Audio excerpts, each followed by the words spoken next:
Selamat malam Bapak Ibu dan saudara-saudari yang terkasih di dalam Tuhan. Kita bertemu kembali dalam kegiatan live streaming pelayanan dari Majelis Pendidikan Kristen di Indonesia bidang Task Force Doa dan Konseling bersama juga dengan pelayanan dari Bara Digital Ministry. Bapak Ibu, hari ini kita akan berbincang-bincang mengenai satu topik yaitu topik keluarga yang berjudul Family Under Fire. Dalam keluarga pasti ada yang namanya konflik, krisis gitu ya. Bagaimana mengatasi krisis relasi dan komunikasi dalam keluarga Kristen? Telah hadir bersama dengan kita, narasumber kita yaitu Ibu Sinta Budiman, MPD Konselor. Beliau seorang pengajar dan juga praktisi parenting dan pendidikan selama lebih dari 20 tahun. Ibu Sinta juga seorang konselor nasional dan saat ini sedang menjabat sebagai ketua dari Rumah Konseling LK3 di Jawa Barat. Bapak Ibu, mari kita mau memulai kegiatan kita akan berdoa terlebih dahulu. Mari kita berdoa. Bapak kami dalam kerajaan surga, kami bersyukur ya Tuhan, kami boleh dikumpulkan Tuhan bersama-sama untuk boleh diperlengkapi sekali lagi ya Tuhan mengenai bagaimana kami harus bersikap, baik kami sebagai orang tua, baik kami sebagai pendidik, di dalam menghadapi krisis, baik itu krisis relasi maupun komunikasi, terutama di dalam keluarga-keluarga Kristen. Tuhan berkati buat narasumber kami, Ibu Sinta yang akan memberikan materi yang akan memberikan pembinaan, bahkan memberikan memperlengkapi setiap kami semua ya Tuhan, agar kami boleh melihat apa yang harus kami lakukan, baik kami sebagai orang tua terutama ya Tuhan, di dalam keluarga yang Tuhan percayakan. Kami serahkan juga ya Tuhan buat setiap perlengkapan yang digunakan, internet, kami serahkan ke dalam tangan Tuhan. Kami serahkan kegiatan kami ini, pelayanan kami ini dalam dalam tangan Tuhan, dalam nama Tuhan Yesus kami berdoa. Amin. Selamat malam Ibu Sinta. Selamat malam, Bu Dian. Iya, kepada Ibu Sinta kami persilakan Bu untuk menyampaikan materi. Shalom Bapak Ibu semua. Terima kasih untuk waktu dan kepercayaan yang diberikan kepada saya. Hari ini kita akan membahas suatu topik yang sebetulnya sangat dekat dengan keseharian kita ya. Eh, tapi jujur ya, kita sering menghindari ya, karena kita tahu di situ banyak sekali hal-hal yang kita harus selesaikan ya. Dan itu adalah relasi kita dalam keluarga. Ya, tema kita malam hari ini adalah Family Under Fire. Bagaimana mengatasi krisis relasi dan komunikasi dalam keluarga murid Kristen. Family Under Fire, sebetulnya kita bisa juga mengartikan sebagai keluarga yang sedang berada dalam krisis atau keluarga yang berada dalam tekanan. Ya, bisa diartikan juga keluarga dalam tekanan itu adalah keluarga yang berada dalam kondisi sering konflik ya. Adanya konflik yang berulang dan biasanya seputar topik yang kurang lebih mirip-mirip. Topiknya sama, pasti kalau ngomongin itu eh, konflik lagi, bentrok lagi ya. Lalu cara berkomunikasi yang buruk sehingga konflik tidak bisa diselesaikan. Akhirnya menimbulkan luka emosi yang membuat jarak secara emosional. Baik orang tua pada anak atau bisa juga antara orang tua sendiri, antara pasangan ya. Mereka memilih diam, nggak banyak bicara karena sebetulnya takut konflik. Bahkan saya menemui juga banyak anak-anak yang sudah tidak mau bicara lagi dengan orang tuanya. Ya, nah krisis relasi dan komunikasi dalam keluarga, ya, ini sesuatu yang sebetulnya biasa dan umum terjadi. Ya, ini kita bisa memahami kondisi krisis itu adalah kondisi di mana masing-masing anggota keluarga tidak bisa memahami satu sama lain. Ya, mereka nggak bisa ngerti kenapa sih dia kalau ngomong selalu begini, kenapa dia kalau menjawab seperti itu gitu ya. Sehingga terjadi benturan-benturan dalam hal ini ada benturan emosi, kalau ngomong nadanya tinggi ya, lalu ada juga benturan ego di mana masing-masing merasa diri benar ya. Jadi mereka akhirnya lebih banyak mengutarakan kepentingannya sendiri-sendiri. Sehingga lama-kelamaan kasih di antara anggota keluarga menjadi dingin dan hambar, menjadi semakin individu, ya, tidak ada rasa saling memiliki. Sepertinya mereka masih serumah, tapi sendiri-sendiri, masing-masing sibuk dengan aktivitasnya sendiri-sendiri dan mereka nggak saling berkomunikasi, ya. Dan biasanya anak-anak zaman sekarang lebih banyak menghabiskan waktunya di kamar ya. Kita juga nggak tahu sebagai orang tua apa yang mereka lakukan. di kamar mereka itu. Setiap keluarga, saya yakin, pasti pernah mengalami konflik. Ya, dan ini menandakan bahwa kita semua adalah manusia yang normal, ya, wajar gitu ya. Hari ini kita akan belajar untuk memahami apa sih sumber krisis dalam keluarga, mengenali pola komunikasi yang merusak, lalu bagaimana memahami konflik dan membangun komunikasi yang sehat dalam keluarga. Jika kita perhatikan Bapak Ibu, bagaimana sih realita keluarga masa kini? Ya, bukankah kita sering melihat banyak keluarga yang terlihat baik ya? Di luar mereka baik-baik saja. Kelihatannya aman ya. Kelihatannya sepertinya tidak ada masalah gitu ya. Terutama kalau kita suka lihat di media sosial ya. Mereka terlihat liburan bersama, foto keluarga gitu ya. Terlihat akur, rukun. Namun sebenarnya rapuh di dalam ya. Karena di dalamnya sebetulnya udah nggak ada komunikasi. Mereka masing-masing. Mereka nggak saling terlibat. Ya, hanya untuk konten aja. Mereka sepertinya baik-baik saja. Ya mungkin mereka juga masih terlihat kemana-mana bersama. Tapi sebetulnya di dalam itu sendiri tidak ada kedekatan. Ya, komunikasi mereka sering digantikan oleh gadget. Mereka lebih suka berkomunikasi lewat gadget. Bahkan antara anggota keluarga, antara orang tua dengan anak, anak dengan orang tua ya. Mereka bisa berkomunikasi dengan lancar di HP-nya, tapi waktu ketemu mereka memilih diam. Ya, memilih untuk nggak banyak bicara. Ya. Kalaupun mereka berkomunikasi, seringkali saling melukai. Sehingga konflik orang tua dan anak atau suami istri meningkat dan biasanya tidak pernah selesai. Banyak juga keluarga yang tidak bisa mengelola emosi, sehingga sering terjadi ledakan emosi yang mengakibatkan saling melukai secara emosi, dan ini pun biasanya tidak diselesaikan.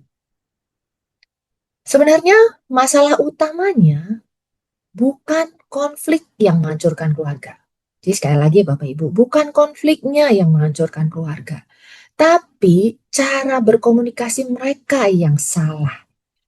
Yang jika dibiarkan, ini akan menghancurkan keluarga. Ya. Konflik itu sesuatu yang wajar dan tidak bisa dihindari. Jadi jangan expect, jangan berharap bahwa keluarga saya nggak akan pernah konflik.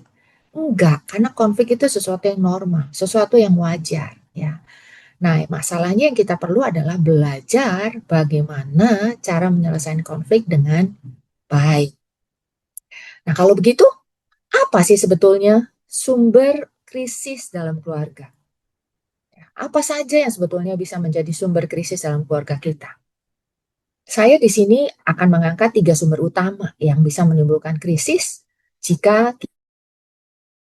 ya. Yang pertama tentu saja komunikasi yang buruk. Boleh dibilang ini adalah komunikasi yang melukai. Ya. Adanya ekspektasi atau harapan yang tidak realistis ya, dan luka emosi masa lalu yang tidak disadari, yang sebetulnya hal ini sangat mempengaruhi cara kita berkomunikasi. Nah, kalau kita lihat lebih jelas, lebih kita kupas satu persatu ya, apa saja yang termasuk dalam komunikasi yang buruk atau melukai.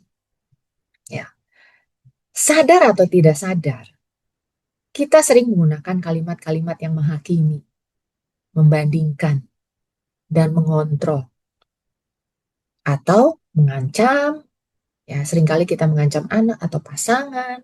Misalnya, kamu selalu begitu. Nah, ini kan sudah menghakimi ya. Kamu memang begini. Kamu tidak pernah bisa beres kalau mengerjakan sesuatu.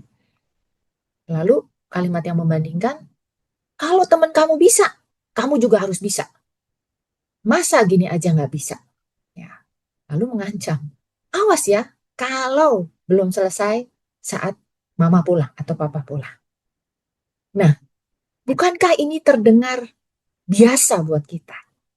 Tapi kalau kita boleh menganalisa dan mengevaluasi, sebetulnya kalimat-kalimat ini adalah kalimat-kalimat yang buruk, yang dampaknya itu justru akan melukai anak atau pasangan kita. Seringkali juga dalam berkomunikasi kita tidak mendengarkan dengan baik. Ya,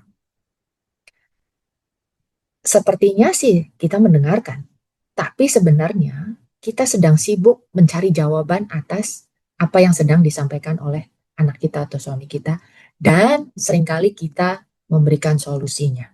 Contoh, misalnya ada anak kita pulang sekolah menceritakan sesuatu ya. Ma, tadi di sekolah ada loh temanku cowok yang deketin aku dan dia ngomong belum selesai. Mama langsung memotong. Apa? Kamu masih kecil ya? Gak usah ya bicara soal pacar-pacaran. Padahal belum tentu anaknya akan menjurus ke arah sana. Tapi orang tua, terutama mama-mama nih, ibu-ibu ya, udah panik duluan.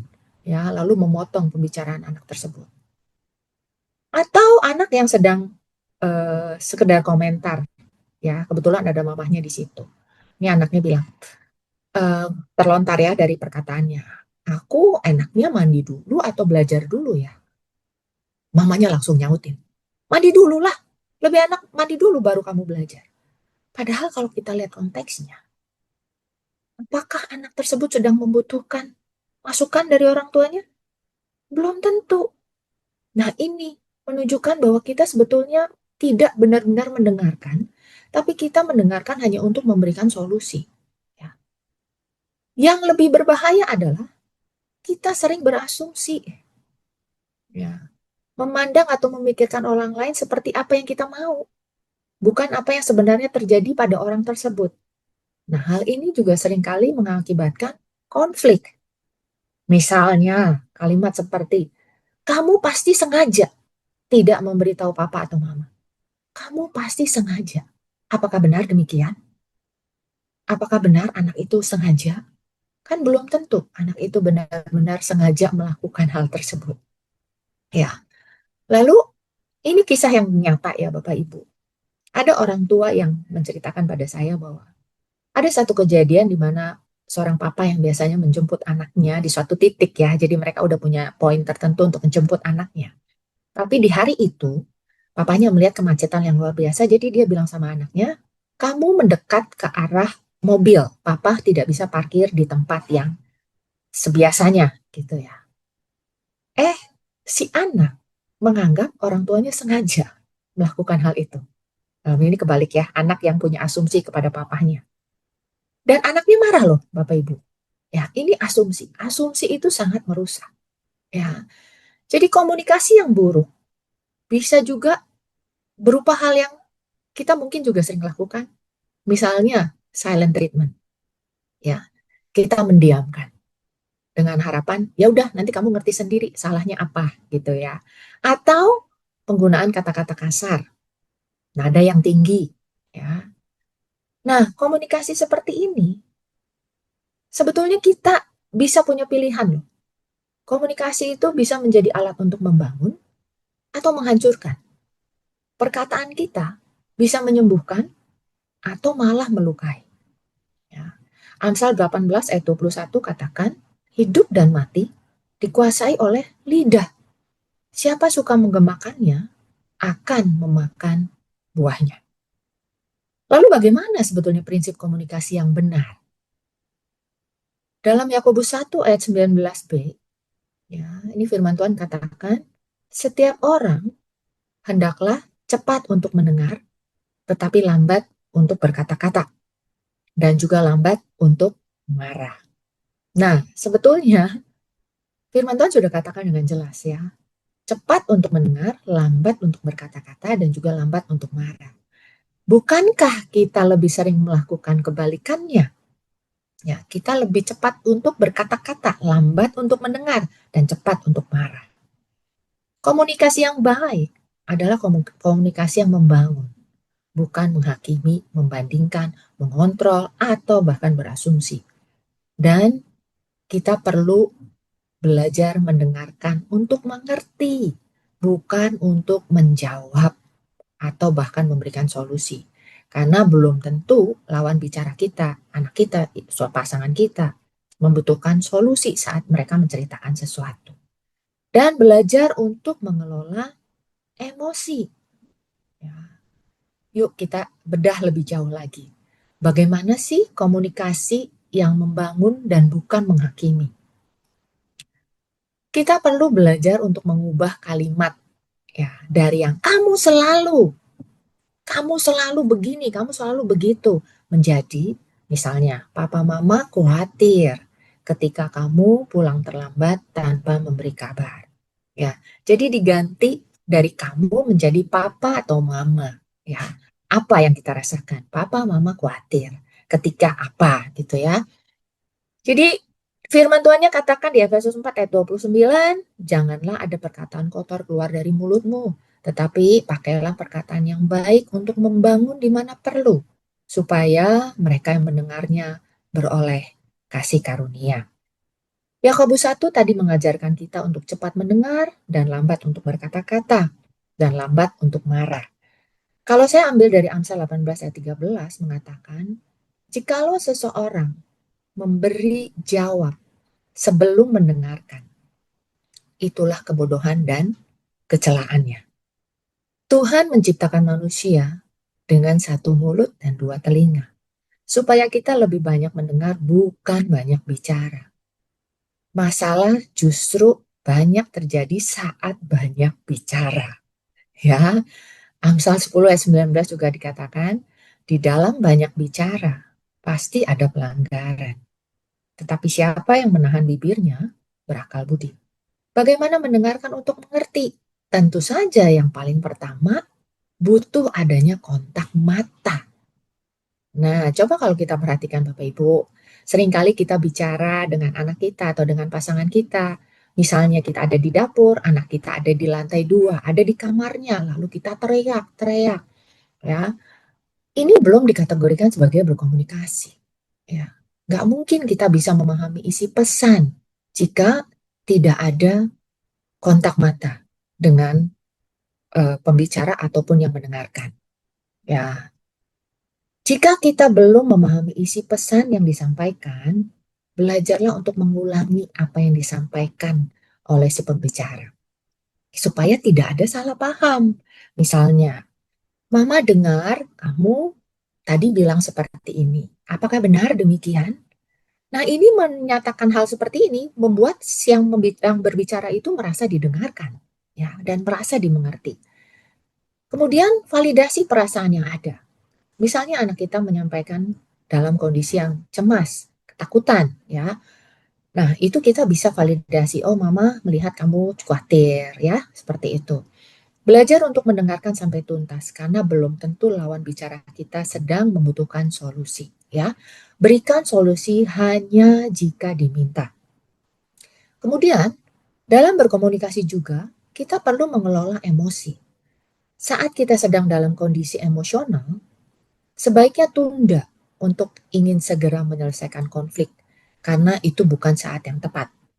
Amsal 15 ayat 1 katakan, jawaban yang lemah lembut merendahkan kegeraman, tetapi perkataan yang pedas membangkitkan amarah. Saat seseorang emosi, apa yang dikatakannya seringkali tidak dipikirkan terlebih dahulu, karena apa yang keluar hanya dari otak emosinya yang biasanya menyakitkan dan akan disesali. Coba kenali emosi kita terlebih dahulu. Jika memang sedang tidak dalam kondisi yang memungkinkan untuk menyelesaikan konflik atau berkomunikasi, lebih baik beri jeda. Ya, jeda sebelum bicara. Lakukan tarik nafas terlebih dahulu, tunda memberikan respon atau bereaksi. Jika kita bisa melakukan 3 hal ini saja, kita sudah bisa menghindari konflik.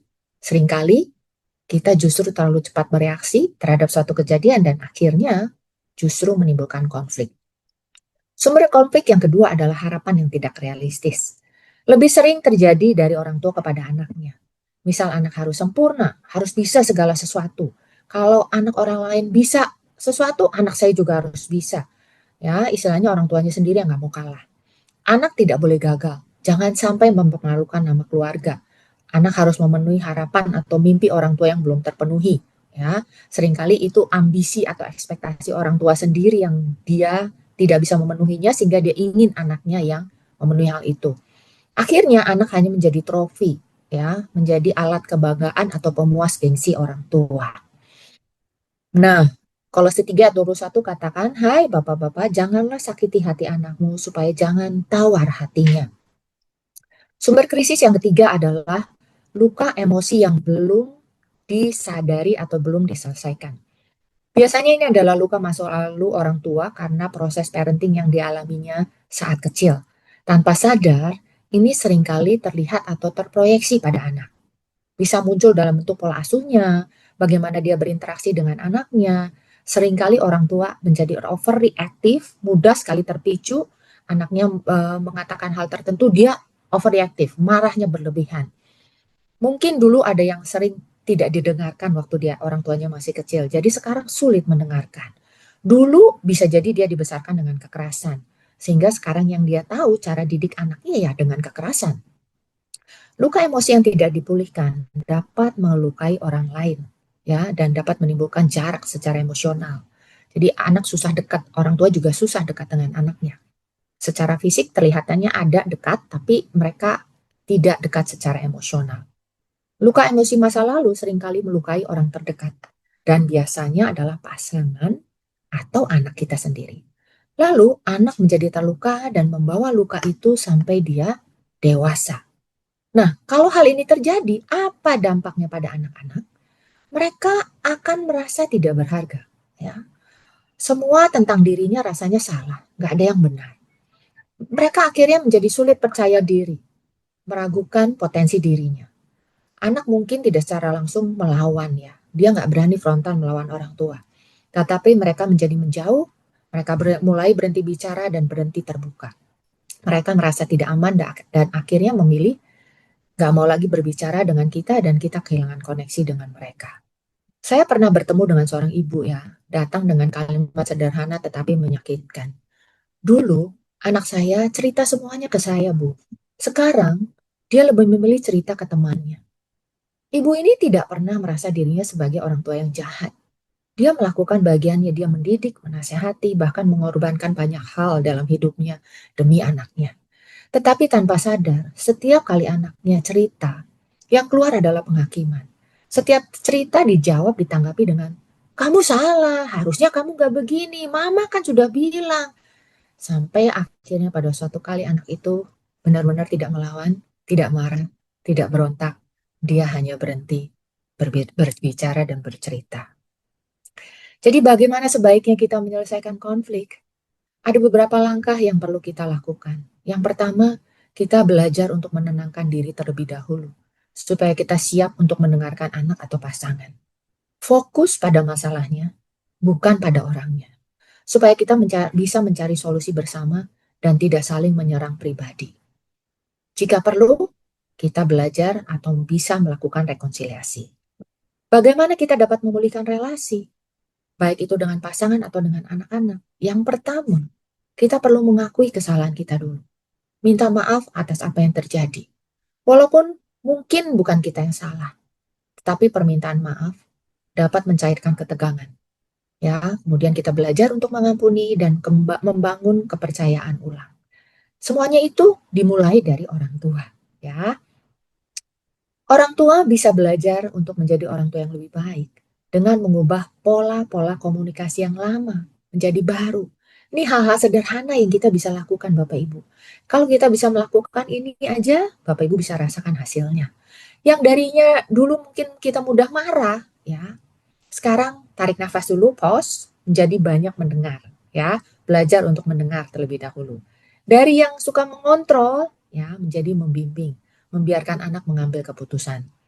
Dari yang dulu kita suka menghakimi, belajar untuk memahami. Dari menuntut, belajar untuk menguatkan dan memberi semangat. Ya, apa yang bisa orang tua lakukan? Apa sih peran orang tua dalam membangun komunikasi yang sehat? Orang tua perlu menyadari bahwa anak adalah peniru yang ulung, sehingga orang tua perlu menjadi teladan yang baik bagi anak-anak. Orang tua perlu membangun rasa aman dengan membangun relasi sedini mungkin. Jangan tunggu anak kita remaja baru kita berkomunikasi. Justru dari remaja, dari kecil, sedini mungkin kita sudah membangun dan membiasakan pola komunikasi yang sehat. Membangun relasi harus disengaja ya Bapak Ibu, ya, bukan kalau ada waktu. Kalau kita menganggap komunikasi adalah hal yang penting, maka kita akan selalu punya waktu untuk membangun relasi. Orang tua perlu konsisten dalam menerapkan kasih dan itu adalah utama bagi anak. Maka segala perkataan perilaku orang tua pasti berdampak dalam hidup anak.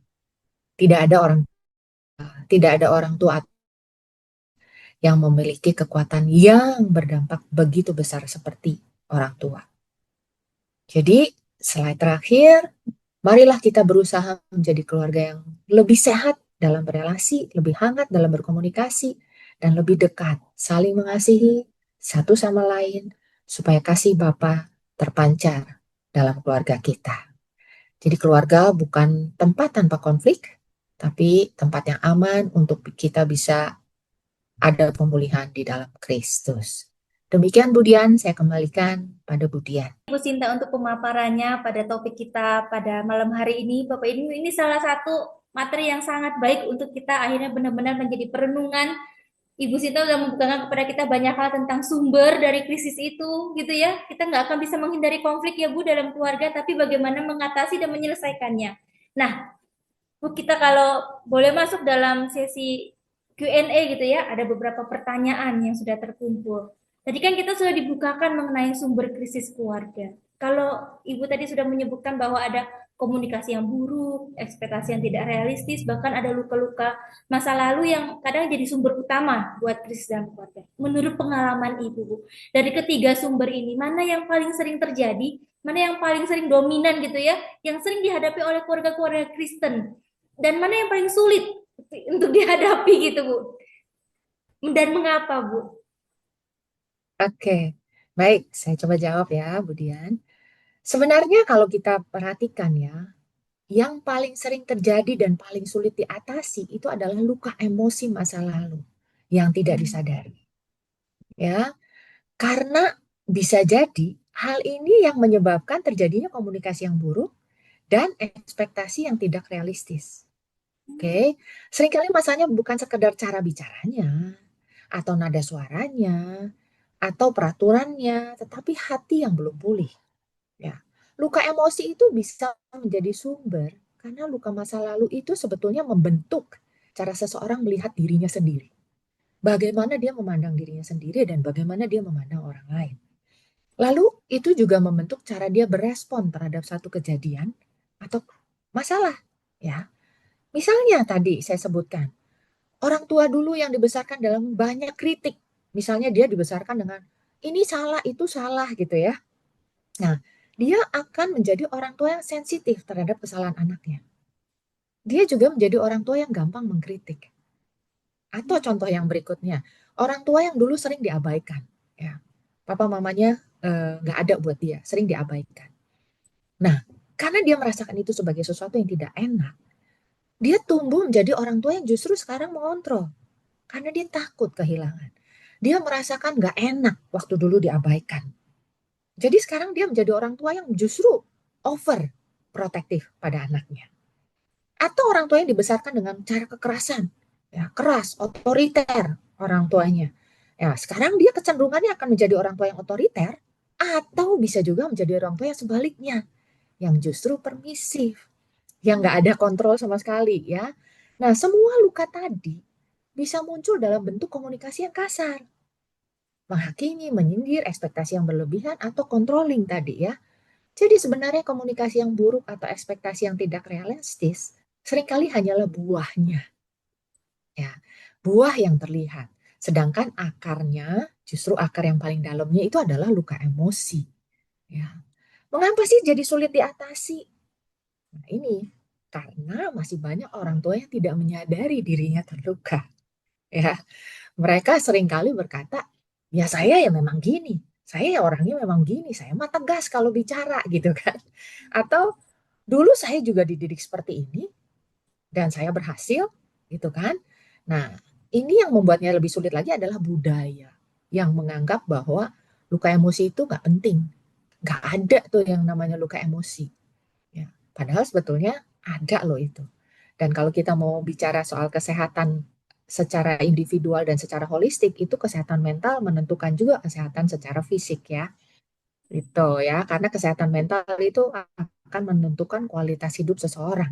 Ya, karena Lukas 6 ayat 45 juga mengatakan apa yang keluar dari mulut itu sebetulnya meluap dari hati. Iya, mungkin itu Budian untuk pertanyaan nomor satu. Berarti luka emosi yang tidak disadari ini benar-benar salah satu yang harus kita aware ya Bu ya, apalagi sebagai orang tua ya, karena sadar nggak sadar ini tidak disadari gitu ya. Disadari aja kadang bisa tetap keluar, apalagi nggak disadari bisa berdampak sekali sama anak-anak. Tapi betul kata Ibu Sinta, banyak orang tua ngerasa ya ini orang tua, aku juga dididik kayak gini gitu ya.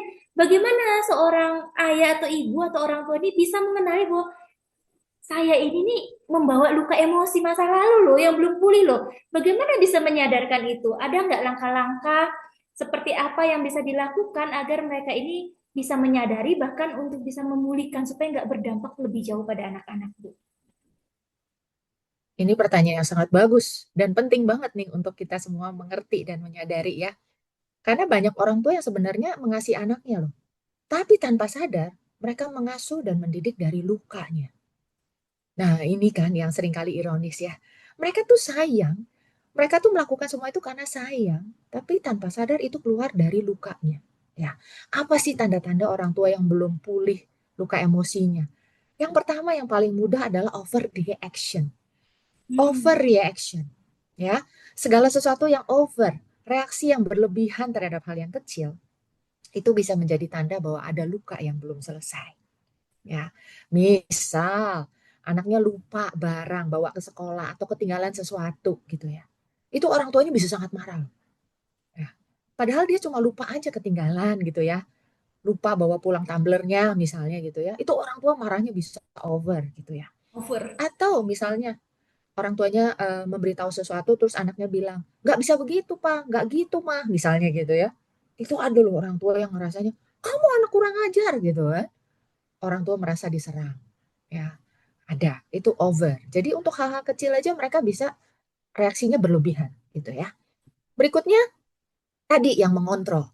Karena takut Hmm. kehilangan, karena masa lalunya diabaikan, jadi dia cenderung menjadi overprotective parenting. Berapa banyak kita perhatikan di sekitar kita ya, banyak orang tua yang tidak memberi ruang pada anaknya. Segala sesuatu diatur, bahkan sampai hal detail, hal kecil itu semua orang tuanya yang mengatur. Ya, helikopter parenting, overprotective parenting itu contoh sebetulnya orang tua memiliki luka.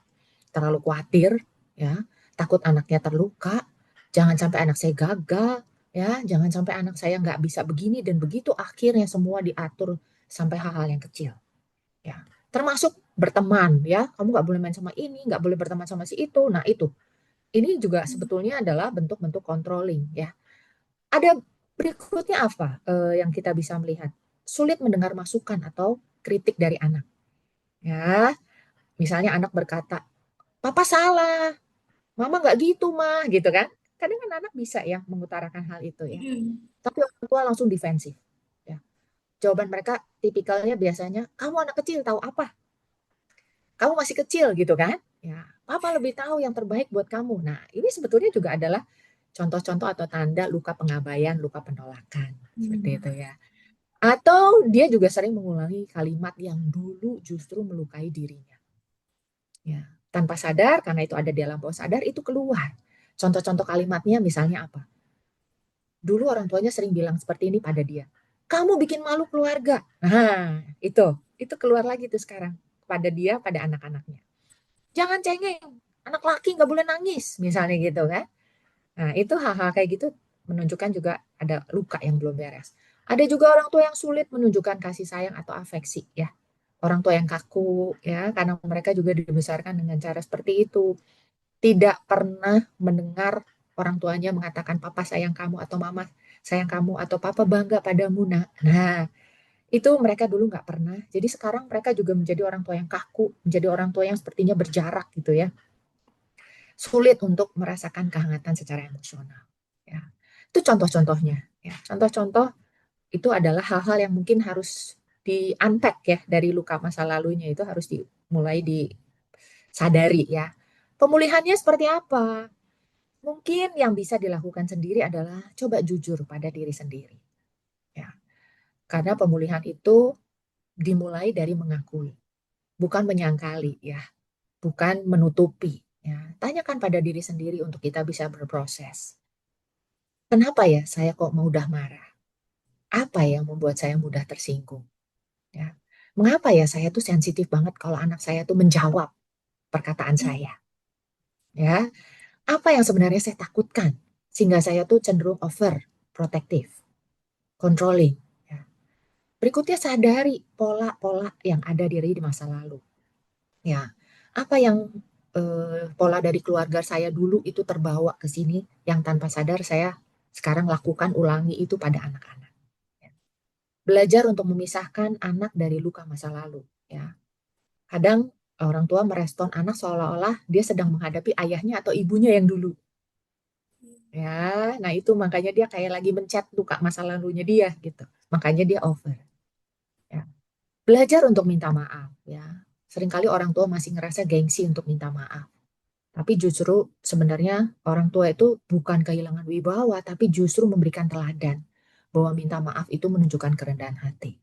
Ya, tentu saja kita juga bisa melibatkan Tuhan untuk mengizinkan, memulihkan, dan memproses kita. Ya, kita bawa dengan doa supaya Tuhan yang menyelidiki hati kita, menyingkapkan kalau memang masih ada luka yang tersembunyi. Itu mungkin kemudian yang bisa dilakukan. Ya, wah Bapak Ibu, luka emosi yang tidak disadari sungguh-sungguh ada tanda-tandanya seperti tadi Ibu Sinta sudah sampaikan. Terlalu over dalam hal reaksi gitu ya, controlling, protecting, mudah tersinggung, mudah marah, mudah sangat sangat sekali rasa ini anak tidak menghormati kita. Nah itu tuh, tidak menghormati, nggak mengerti. Kalau memang seperti itu, betul kayak Ibu Sinta bilang ya, kita harus mulai mengakui, menyadari, bahkan membawanya kepada Tuhan. Ada hal-hal yang perlu disingkapkan sehingga kita nggak mau ya Bu mewariskan kayak gitu ya, mewariskan itu ya. Dan itu warisannya dampak negatif lagi kepada anak kita. Orang tua memberikan kepada kita, kita kepada anak kita. Kalau nggak diselesaikan. Satu kalimat bagus sekali dari Ibu Sinta Bu yang di penutupan tadi bahwa keluarga tuh bukan tempat tanpa konflik. Pasti keluarga ada konfliknya masing. Tapi jadi tempat yang aman di dalam pemulihan dalam Kristus. Nah, untuk bisa menjadikan keluarga ini aman, tapi kan banyak ya sumber-sumber krisisnya. Kira-kira apa Bu praktek nyatanya yang dapat dilakukan oleh kita orang tua, guru-guru yang juga punya anak, kan pendidik itu juga gitu kan keluarga ya, punya anak juga selain anak didik di sekolahan. Yang bisa dilakukan oleh keluarga Kristen untuk bisa menciptakan tadi rasa aman buat anak-anak, bisa mengalami Kristus, bahkan mengalami pemulihan Kristus. Terutama kalau memang krisis itu datang tidak dipanggil gitu ya, kondisi memanas anak-anak gitu ya Bu, apa yang orang tua ini perlu ingat lah gitu ya, satu dua hal yang praktis supaya bisa ngerem tapi tetap bisa jadi teladan dan tetap bisa jadi keluarga yang aman. Gimana Bu Cinta? Ya, oke. Sekali lagi konflik itu normal ya Bapak Ibu, ya, karena kita tidak mungkin bisa selalu sepakat, sependapat terus ya, aman-aman aja gitu ya. Kenapa sih? Karena konflik itu terjadi karena kita memang berbeda ya. Hmm. Suami istri berbeda, anak-anak juga berbeda, punya tiga anak ya tiga pendapat gitu kan. Ya, Iya, jadi beda tiga pendapat itu pribadi. kan Tiga. normal. Nah, betul ya. Jadi kita nggak bisa selalu sependapat, sepikir gitu kan nggak bisa. Makanya konflik itu suatu yang normal. Dan kita harus mengerti bahwa konflik itu bukan suatu untuk dihindari ya.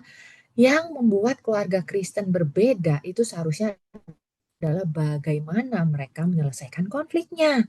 Ya.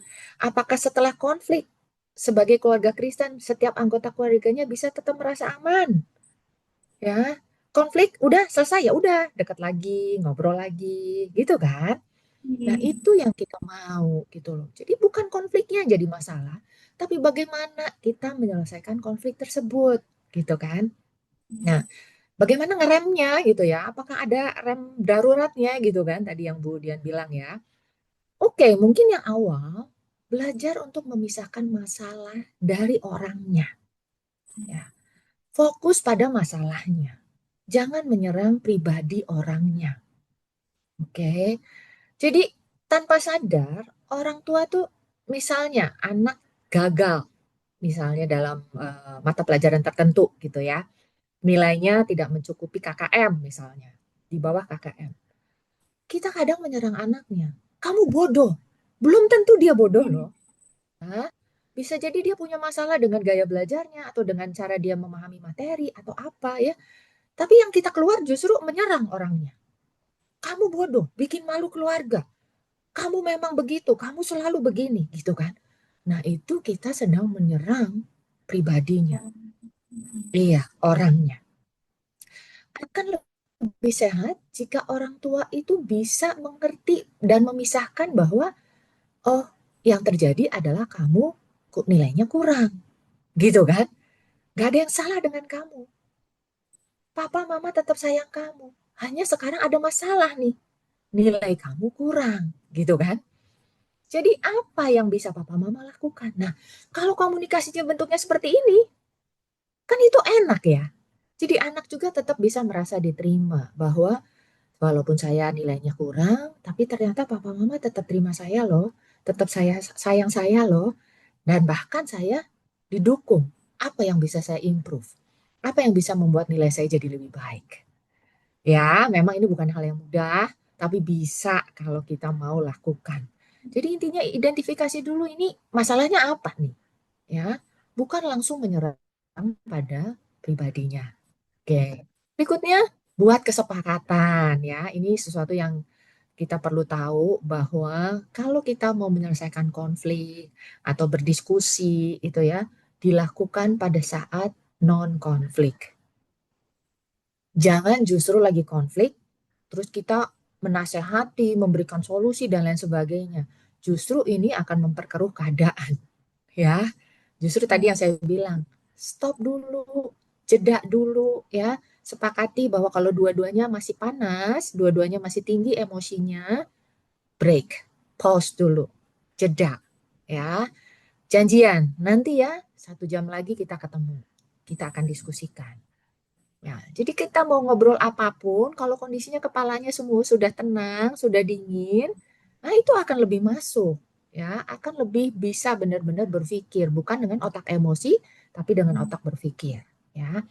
Jadi nggak ada lagi tuh sepakati, nggak ada lagi saat konflik saling teriak, ya, saling menyalahkan, atau bahkan silent treatment. Sepakati itu. Dalam keluarga kita tidak ada lagi hal-hal komunikasi yang memburuk, yang membuat buruk gitu ya, misalnya atau yang melukai. Berikutnya berlatih lebih banyak mendengar, ya. Saling memberi kesempatan bahwa sekarang giliran saya ngomong, misalnya papa dulu ngomong, nanti setelah itu kamu ya. Jadi ada saling mendengar, ya. Karena kebanyakan kita tuh saling serang, bukan mendengar, tapi saling menyerang, ya. Kalau mau belajar komunikasi yang sehat, belajar untuk mendengar dan bisa merefleksikan kembali apa yang dibicarakan tadi, ya, supaya yang bicara merasa dimengerti. Oke. Milikilah budaya dalam keluarga itu yang cepat mengampuni, cepat memaafkan, ya. Nggak ada dalam keluarga itu yang saling ingin menyakiti, nggak ada. Anak nggak punya intensi untuk menyakiti orang tua. Demikian juga saya yakin nggak ada orang tua yang sengaja untuk menyakiti anaknya, ya. Jadi cepatlah untuk mengampuni ya. Seperti yang firman Tuhan tadi katakan, ya cepat untuk mengampuni. Jangan disimpan kemarahan itu. Ya. Supaya masing-masing jadi nggak menyimpan kepahitan. Ya. Bisa segera dipulihkan. Nah, dan kalau memang sampai diperlukan, ya kita perlu punya waktu tenang untuk meminta Roh Kudus. Memberi kita hikmat dalam menyelesaikan konflik. Seringkali ada konflik-konflik yang sepertinya udah berulang-ulang terjadi lagi. Ya, nah dalam hal ini mungkin ada saatnya kita berdoa dulu sebelum kita menyelesaikan konflik ya, supaya kita benar-benar mendapat hikmat dari Tuhan dan dibantu oleh Roh Kudus untuk bisa berkata-kata dengan tenang dan membangun. Mungkin itu, Bu Dian. Iya. Terima kasih sekali Bu Sinta. Ini jadi salah satu penutup yang sangat merangkum dan mengingatkan kita ya Bapak Ibu jadilah pribadi yang mendengar, mengandalkan Tuhan, yang memberikan teladan dalam kita menyadari luka kita tidak mewariskannya, tapi kita memulihkan relasi dan keluarga jadi tempat yang aman. Ibu Sinta, kalau misalnya ada closing statement dari Ibu Sinta untuk kita sekali lagi gitu ya, beberapa kalimat untuk menjadi kita mengingat gitu, buat guru, buat orang tua, buat kita semua, kami persilakan dan nanti setelah itu mohon dengan kasih Ibu Sinta boleh menutup kita ya, mendoakan kita para orang tua, para pendidik, keluarga-keluarga Kristen yang Tuhan percayakan di MTK untuk boleh terus jadi tempat yang aman buat anak-anak berelasi dengan orang tua dan Tuhan. Silakan Bu Sinta. Baik, Bapak Ibu semua, Keluarga Kristen tidak kebal dari konflik, ya. Bukan keluarga yang tidak pernah terluka, ya. Tetapi keluarga yang mau dengan rendah hati belajar, mau dipulihkan, dan memberi ruang bagi kasih Kristus untuk bekerja seluas-luasnya dalam keluarga kita. Karena anak tidak membutuhkan orang tua yang sempurna, ya. Mereka butuh orang tua yang hadir, orang tua yang mau mendengar, dan mau bertumbuh, berproses bersama dengan mereka untuk menjadi pribadi yang semakin berkenan di hadapan Tuhan. Ya, bukankah itu yang indah di dalam Tuhan ya Bapak Ibu? Baiklah, mari kita sama-sama membawa dan menutup uh, sore hari ini ke hadapan Tuhan. Bapak, sebagai satu keluarga besar MPK, kami hadir di hadapan-Mu Tuhan. Kami tahu kami manusia yang terbatas, sebagai orang tua juga kami terbatas. Tapi kami tahu bersama dengan Engkau Tuhan, kami cakap menangguhkan segala perkara. Dan kasih karunia-Mu selalu cukup bagi kami, untuk kami bisa menjadi orang tua yang lebih baik lagi hari demi hari. Biarlah apa yang hari ini kami pelajari Tuhan, bisa kami mengerti dan kami praktekkan, untuk kami benar-benar memiliki komunikasi yang lebih baik dengan anak-anak kami. Kami bisa memenangkan hati mereka Tuhan. Kami bisa benar-benar rendah hati untuk mengakui kesalahan yang mungkin kami pernah lakukan sebelumnya. Engkau yang bekerja seluas-luasnya ya Roh Kudus, merestorasi, memulihkan keluarga kami. Biarlah terjadi hubungan yang benar-benar baik dipulihkan antara anak dengan orang tua pasangan dengan pasangan Tuhan, suami dengan istri, untuk sungguh-sungguh semuanya lebih lagi memuliakan Tuhan. Kami bawa setiap keluarga ke dalam tangan-Mu Tuhan. Kami mau menyerahkan segala pergumulan kami ke dalam tangan-Mu. Biarlah Engkau sendiri yang terus bekerja seluas-luasnya. Terima kasih Bapa, hanya di dalam nama Tuhan Yesus kami berdoa dan bersyukur. Amin. Amin.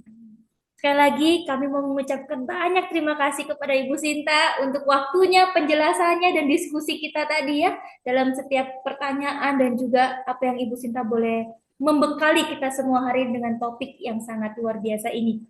Terima kasih juga kepada tim sekretariat Majelis Pendidikan Kristen di Indonesia yang boleh membantu dalam penayangan pada pelayanan kita pada hari ini. Bapak Ibu, terima kasih selalu setia menjadi pendengar dan pembelajar di dalam komunitas MPK, baik Bapak Ibu sebagai pendidik, sebagai orang tua dalam setiap hal yang Tuhan percayakan.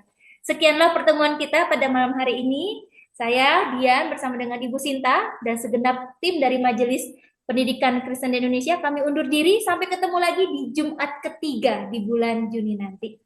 Tuhan Yesus memberkati kita semua. Selamat malam.